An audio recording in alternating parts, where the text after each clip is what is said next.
All around Boston, hot spots are popping up. Places to take your laptop and jump on the net, leaving some wireless networks wide open. And it's just something where you have to be very safe about it. Michael O. of Boston-based Tech Superpowers helps consumers and companies navigate the wireless information superhighway without others prying in. All right, so what are we going to do first? Well, what we're going to do first is I'm going to show you what's inside this car. We call it the Wi-Fi mobile. The Wi-Fi mobile. That's right. And we're going to take it cruising out on the streets. Yeah, we can take it cruising out and see what's out there. This souped-up Lexus, armed with a laptop, a GPS device, and this high-powered antenna that has the ability to pinpoint computer networks several hundred feet away. It can be on the third floor of a building, you know, half a block away. So we put it to the test. Hitting the road, Mike shows us how easy it can be to hack into someone's computer. But this car is not a hacker's tool. It's designed to make sure your computer files don't get plucked right out of the sky. Networks are available. Once we park, Mike's computer picks up nearly 70 networks, those online having no idea we could be watching their every cyber move.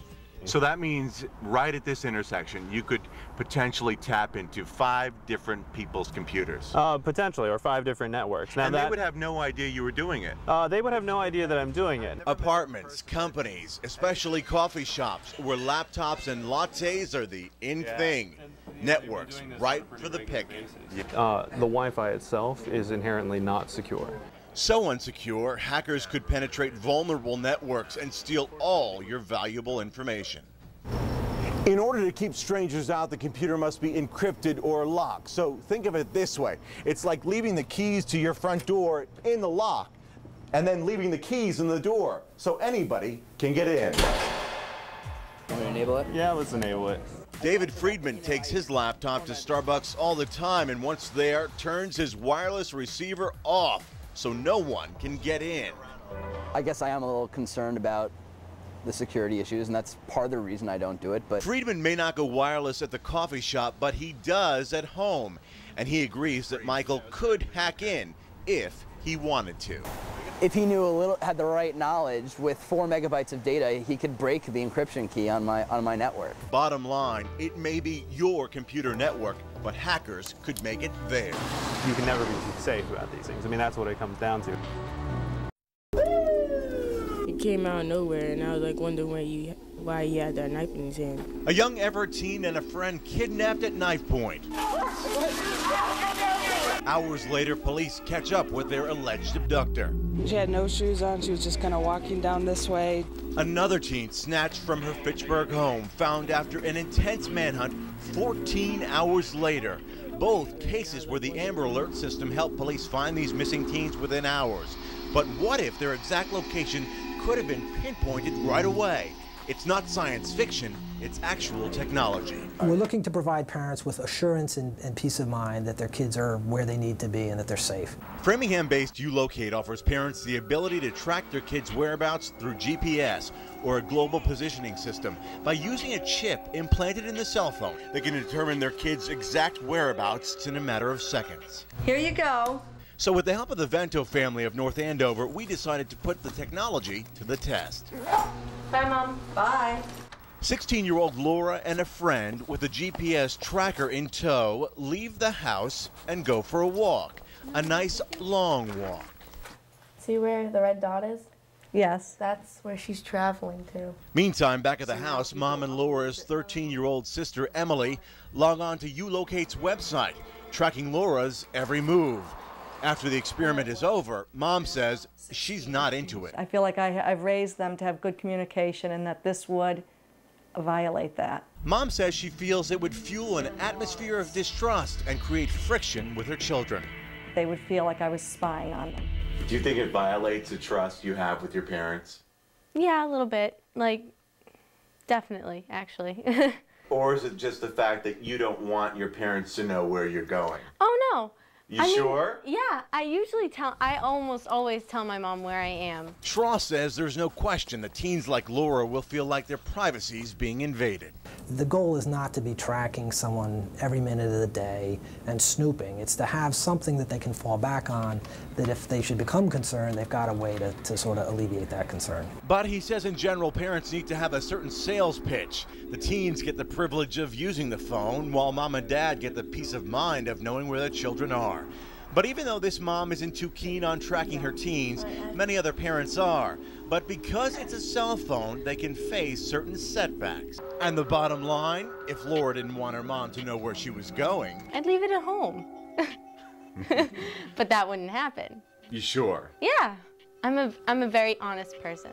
I almost always tell my mom where I am. She knows all the time.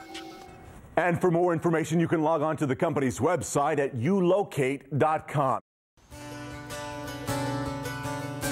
She may look like your typical teenager taking a stroll through Harvard Square. But what you can't see underneath 18-year-old Sarah's long-sleeve shirt, a dark secret she kept hidden for years. Did it hurt? It hurt a little bit. I didn't do anything too extreme. I just remember doing like a little bit of scratching. What began with scratching her arm with a safety pin would turn into cutting her arms and her stomach. I got into different types of cutting with like knives or scissors or anything I could find. It got to a point where just basically whatever worked for me, I would just use that.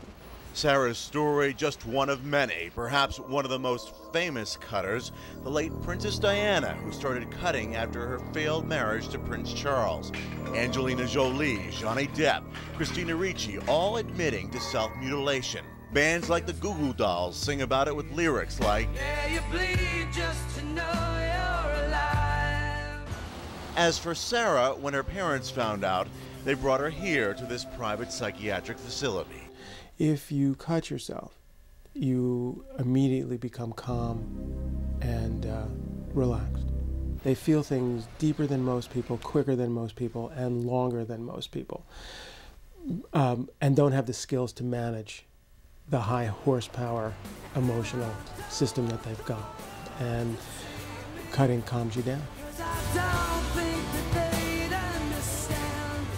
Experts agree the most effective form of treatment is DBT, or dialectical behavioral therapy. In essence, it encourages the cutters and their family members to accept the kids for who they are, while at the same time encouraging them to change. Imagine yourself as wound up emotionally as you've ever been, and you just can't stand it. Imagine, he says, your skin is on fire, and the only way to extinguish it, cutting yourself. Nationwide, 9% of teens have tried it, 60% of them hospitalized for psychiatric reasons, while 80% doing it just for that calm and relaxed feeling. But these days, it's more than young women like Sarah who turn to cutting. More and more young boys are doing it too. In fact, one study is saying that 30% of self-mutilators are young teenage males. As for Sarah, her treatment lasting for a year, but she doesn't consider herself completely cured. With addictions often come an urge when she least expects it. It's the same as like every addiction. If you stop, you're not exactly cured. You have to keep like doing each day, like take each day one day at a time. But for now, Sarah's doing okay and on the road to recovery. I consider myself to be much better off than I was before. I feel a lot stronger, and I'm glad that I've dealt with this being an 18-year-old, and the skills I learned in DBT pretty much will stick with me for the rest of my life. In Cambridge, Paul Mueller, the 10 o'clock news. But just nervous about what happens when we take them home. With their new arrival on the way, the Bartons made every effort to baby-proof their home, and finding the right car seat took just as much work. The price tag did not matter. It was more important that it was something really sturdy and safe. But with dozens of child safety seats and so many types of vehicles on the road, car seat confusion reigns. Oh, this isn't going to work. So we decided to put the Bartons to the test to give us a first-hand look at the growing pains of installing a seat. And immediately, Joe got frustrated. You know, And I'm a fairly bright individual, but this is going to be a whole lot more than they bargained for. 15 minutes go by, and the instructions, not much help. Still too much movement. 45 minutes later, the car seat finally in place, but the Bartons feeling extremely skeptical. It's staying there for now. Joe and Krista not alone. In the Bay State, 99% of car seats are improperly installed. Ray Peachy coordinates training programs and checkpoints throughout the state. He's seen firsthand what a daunting task buying and installing a car seat can be. A lot of these parents, though, are complaining that these directions are too complex, that they're written in an entirely different language. How are they supposed to understand it?